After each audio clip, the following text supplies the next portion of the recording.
Good morning, students. Next topic is suspensions, stability, and evaluation. So, what we will study in it, the stability of suspension and how we will be evaluate whether our suspension has become right or not. Stability of suspensions. The most stable suspensions are flocculated. Flocculated का मतलब ये है कि वो particles इकट्ठे तो होंगे but loose semi rigid structure होगा जो इकट्ठे होके केक फॉर्मेशन नहीं करेंगे.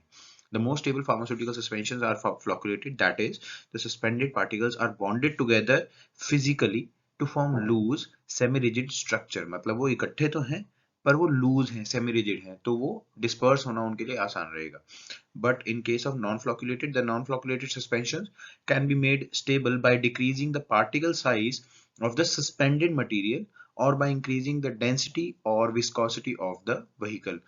तो non-flocculated में हमें क्या करना पड़ता है, या तो पार्टिकल साइज उनका बहुत छोटा करना पड़ेगा ताकि वो इकट्ठे हो ही ना, और दूसरा क्या करना पड़ेगा, जो थिकनेस है व्हीकल की आपके वो बढ़ानी पड़ेगी, क्योंकि जब थिकनेस ज्यादा होगी तो पार्टिकल्स अलग अलग जगह पे अपनी बनाए रखेंगे, इकट्ठे नहीं होंगे. Next is evaluation of the stability of suspension. So first is the sedimentation method. Sedimentation method में हम क्या करते हैं बेटा, sedimentation volume निकालते हैं. Sedimentation volume कैसे निकालते हैं, आपने formulation को जब किसी जिसके अंदर ग्रेजुएटेड कोई सिलेंडर है उसके अंदर आपने उसको रख दिया. सिलेंडर रखने के बाद आपने क्या किया, उसके अंदर अपना सस्पेंशन डाल दिया. जब आपका सस्पेंशन इनिशियली डलेगा तो उसके अंदर पार्टिकल्स रीडिस्ट्रीब्यूटेड होंगे, डिस्पर्स्ड होंगे, ठीक है. बट जब आप उसको सेटल डाउन होने देंगे तो वो इकट्ठे होने स्टार्ट हो जाएंगे और आपको सुपरनेटेंट लिक्विड अलग दिखना स्टार्ट हो जाएगा. तो जब आपने इनिशियली डाला वो हो गया आपका V naught value, original volume. उससे आपने निकालनी है वॉल्यूम, वॉल्यूम का फॉर्मूला आपको पता है, उसी तरह से आपने वॉल्यूम निकालनी है.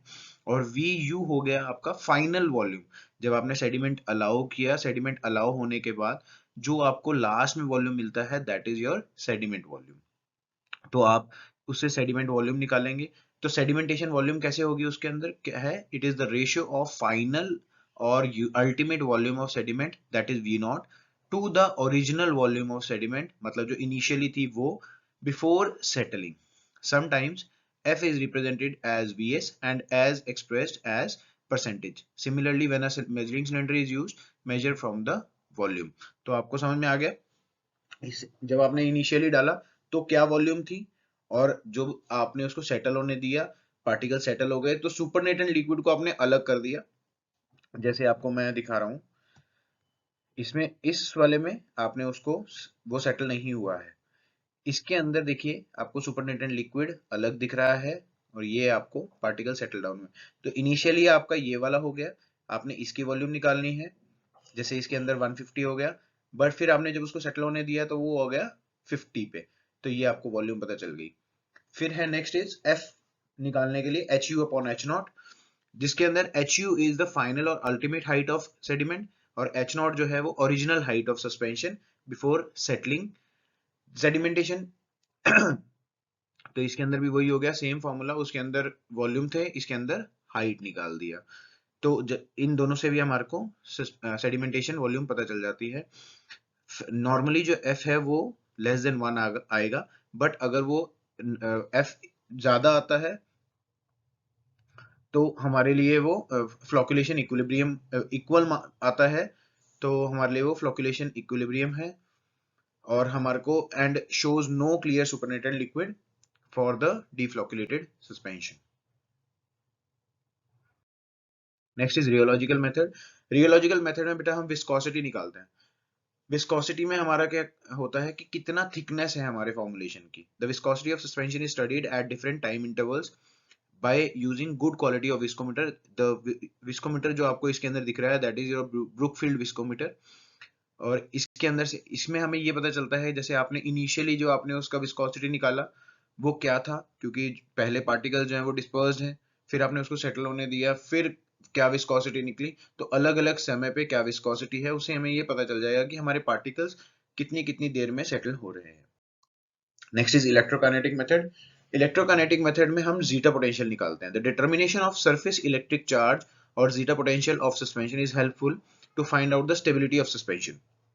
The zeta potential is defined as a difference in potential between the surface of tightly bound shear plane और electroneutral region of the solution. Zeta potential calculate कैसे करते हैं? It can be calculated from migration velocities of the particles measured by the electrophoretic method. हमें बताता क्या है, इसकी application क्या है? Zeta potential has practical application in stability of systems containing dispersed particles. If the zeta potential is reduced below a certain value, the attractive forces exceed the repulsive forces and the particles come together. तो अगर हमारा zeta potential जो है वो कम होता है तो particles जो है वो इकट्ठे हो जाते हैं. तो हम इस फिनोमिना को जो इकट्ठा हो रहा है, इस फिनोमिना को हम बोलते हैं flocculation. Next is micromeritic method. Micromeritic method में क्या है? दिस डिपेंड्स ऑन, इसमें हम पार्टिकल साइज निकालते हैं. पार्टिकल साइज निकालने का क्या है कि पार्टिकल्स डिस्ट्रीब्यूटेड कितनी तरह से हैं, किस तरह से हैं, उनका पार्टिकल साइज. अगर पार्टिकल साइज छोटा है इसका मतलब वो डिस्पर्स्ड है. अगर वो इकट्ठे हो रहे हैं तो पार्टिकल्स डिस्पर्स नहीं हो रहे, वो इकट्ठे होने स्टार्ट हो गए हैं. This depends upon the particle size of the dispersed phase. Any change in the particle size with reference to time will provide useful information regarding the stability of a suspension.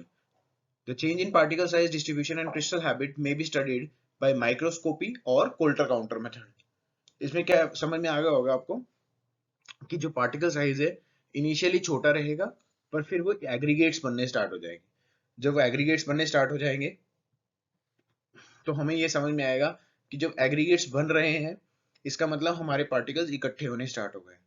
और फिर हम जब उनको रीडिस्पर्स करेंगे तो हमें पता होना चाहिए कि वो जो पार्टिकल्स हमने रीडिस्पर्स किया उनका पार्टिकल साइज दोबारा से छोटा हो रहा है.